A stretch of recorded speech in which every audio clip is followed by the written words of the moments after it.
students, this video is about magnetic field at a point on the axis of current carrying circular coil. Means हमारे पास एक circular coil है, उसके अंदर current I flow कर रहा है. सो हमें एक पॉइंट पे मैग्नेटिक फील्ड की वैल्यू फाइंड आउट करनी है. सो P is the point of observation from where we observe the magnetic field, or we can find the value of magnetic field for that circular coil. So जैसे electrostatic में हमारे पास ds एक surface element होता था and उसकी जो direction होती थी which is perpendicular outward to the surface of the plane. Similarly magnetic field के अंदर हमारे पास dl is the line element and its direction is perpendicular to the coil. So this is a coil, circular coil, and O is the center of the circle, and the distance from center to the circumference, length of the circumference of the circle is called radius, and which is denoted by small a. And dl is the small line element which is perpendicular outward. So C point पे जो इसकी direction है that is perpendicular outward. सो ये जो angle बनाएगा that is 90 degree. and we consider that the current flowing in the circular coil is anti-clockwise direction.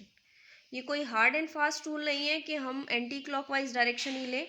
आप clockwise direction भी ले सकते हो, लेकिन उसके अकॉर्डिंग मैग्नेटिक फील्ड की जो डायरेक्शन है वो भी रिवर्स हो जाएगी.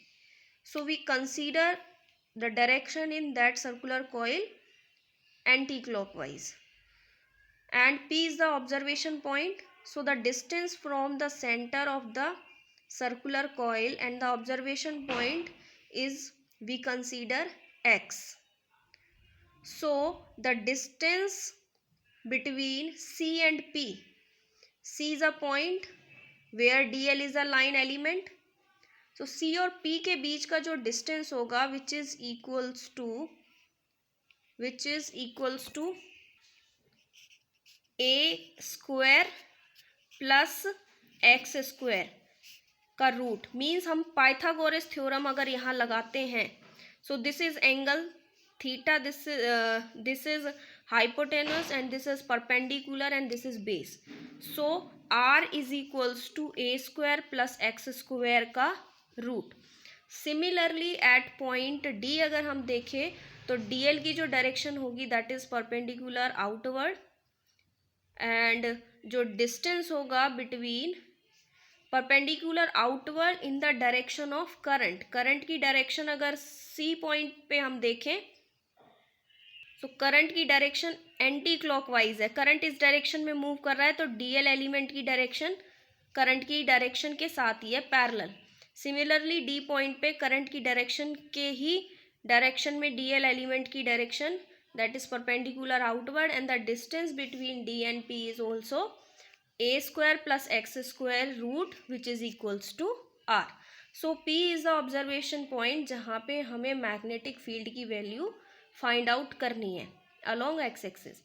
So ओरेस्टेड ने क्या कहा था, जिस भी कंडक्टर के अंदर करंट होगा तो वह मैग्नेटिक फील्ड भी होगा, एंड उसकी डायरेक्शन को हम फाइंड आउट कर सकते हैं by using ampere swimming rule. ये तो कहा था ओरेस्टेड ने. लेकिन अगर स्ट्रेट लाइन कंडक्टर है लेकिन सर्कुलर कंडक्टर है तो उसके अंदर मैग्नेटिक फील्ड की डायरेक्शन को हम फाइंड आउट करते हैं by using right and thumb rule. So इस कॉइल के इस पार्ट पे अगर आप देखो, मैं राइट एंड थंब रूल लगाओगे तो करंट की डायरेक्शन नीचे है. मीन्स हम इस अपने थंब को करंट की डायरेक्शन में रखेंगे. So curling fingers gives the direction of magnetic field. Means इस वाले पार्ट के अंदर जो मैग्नेटिक फील्ड की डायरेक्शन होगी वो इस तरीके से होगी. इस तरीके से means anti clockwise direction.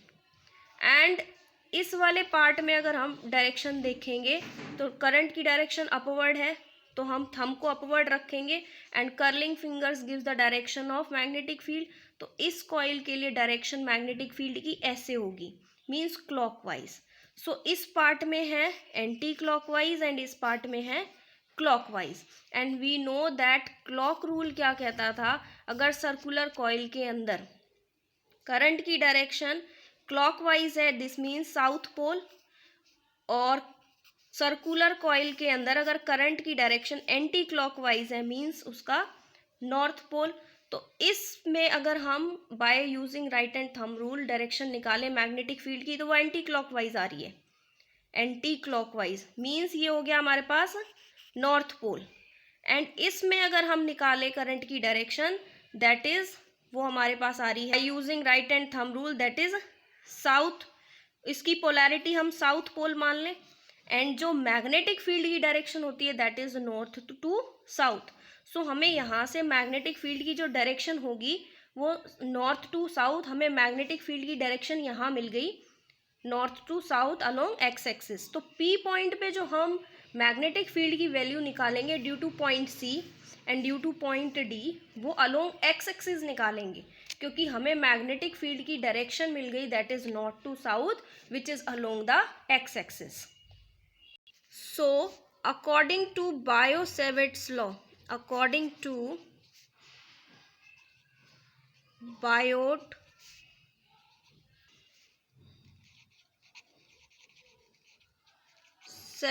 Law जो मैग्नेटिक फील्ड की वैल्यू हमारे पास आई थी that is d B is equals to mu naught I D l sine theta upon में 4 पाई आर स्क्वायर।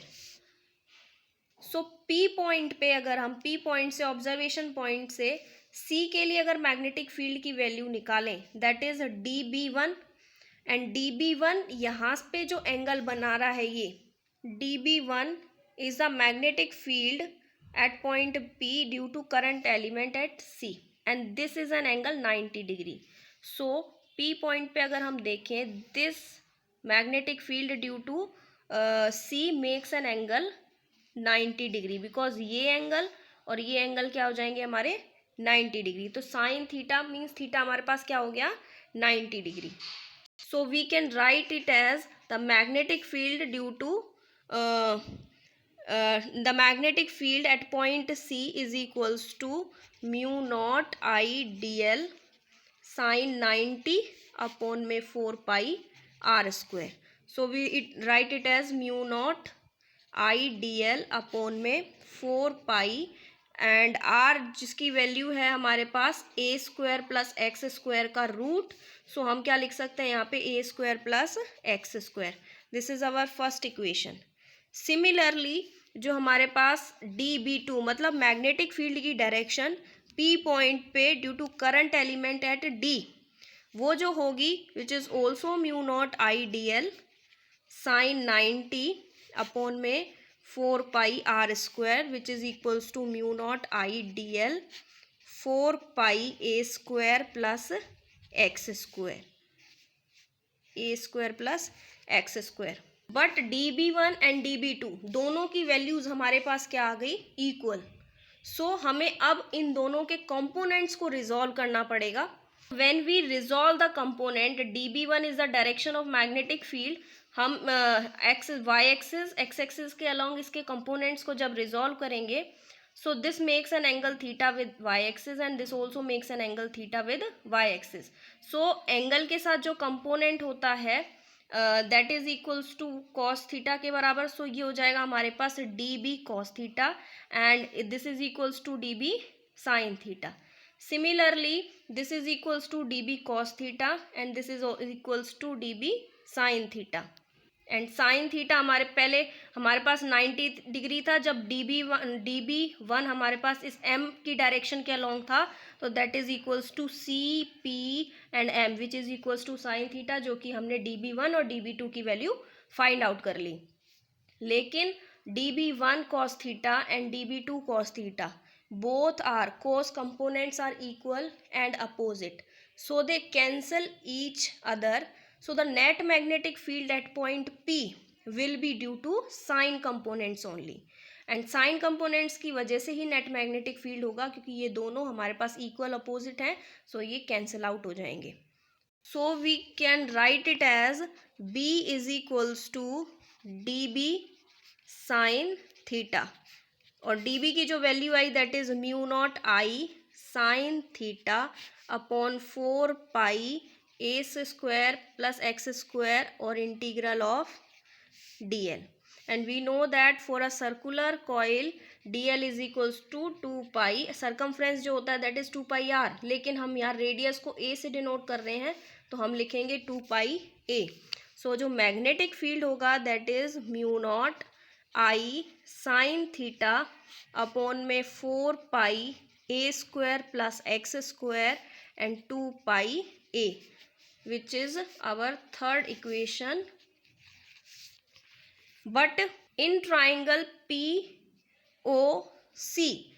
इस ट्राइंगल के अंदर ये हाइपोटेनस है, perpendicular and base, so sine theta is equals to a upon में r, और इस sine theta की वैल्यू हम पुट कर देंगे. So we know that sign theta is equals to a by r, so we write it as b is equals to mu naught I 2 pi a into में a upon root में a square plus x square upon में 4 pi a square plus x square.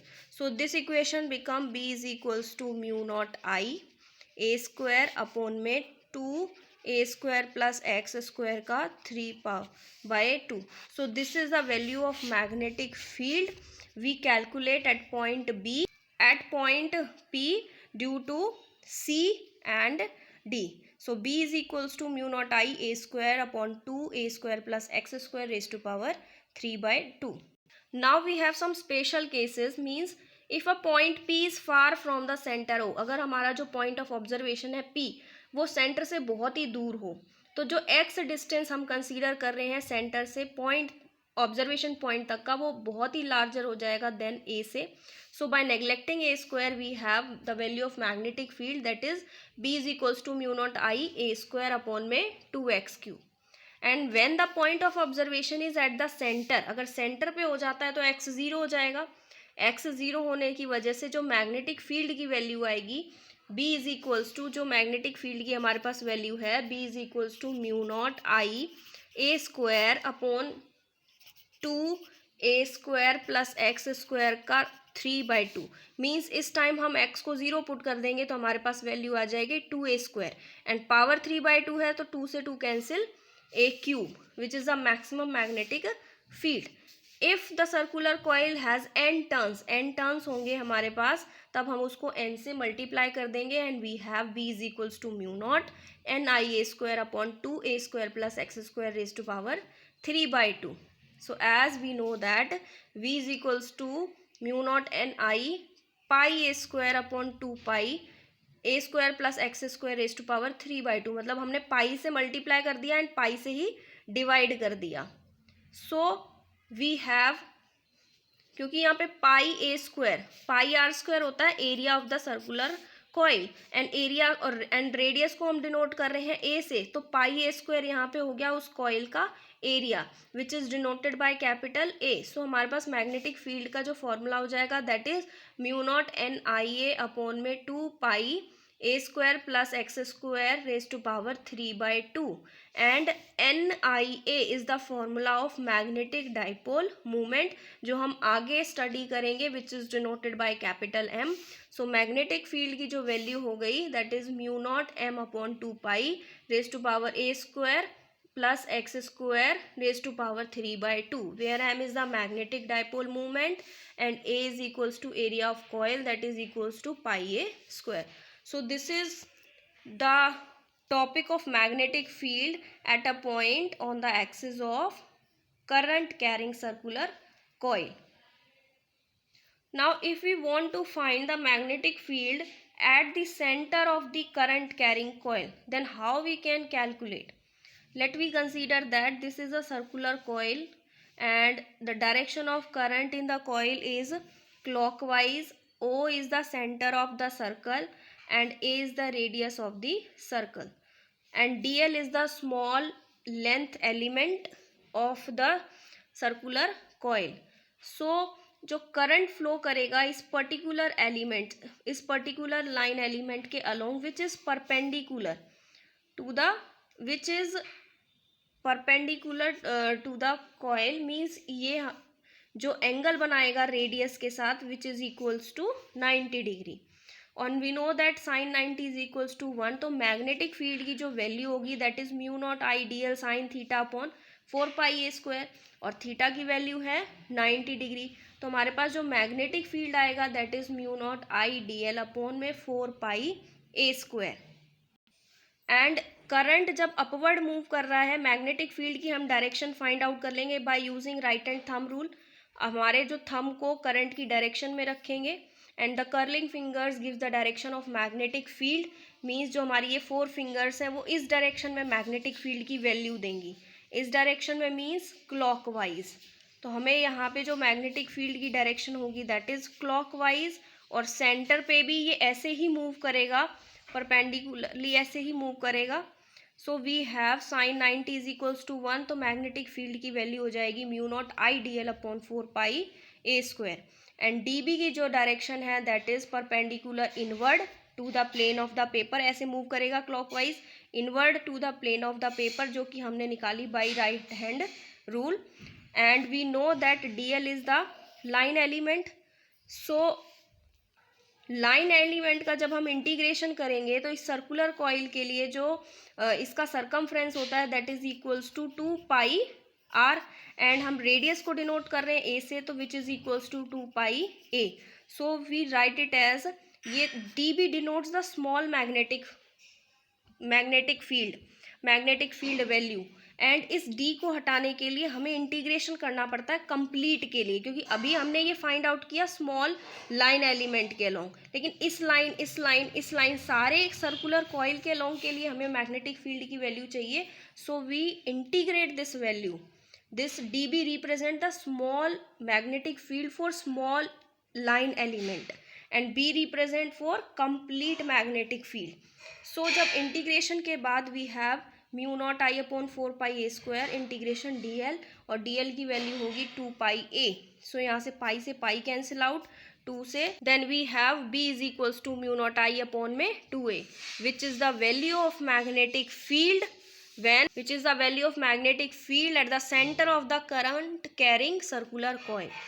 So this is the statement of right hand thumb rule, that curl the fingers of right hand in the direction of current through coil keeping thumb erect. The direction of thumb will give the direction of magnetic field at the center of the circular coil. So this is all about of magnetic field at center of a circular coil.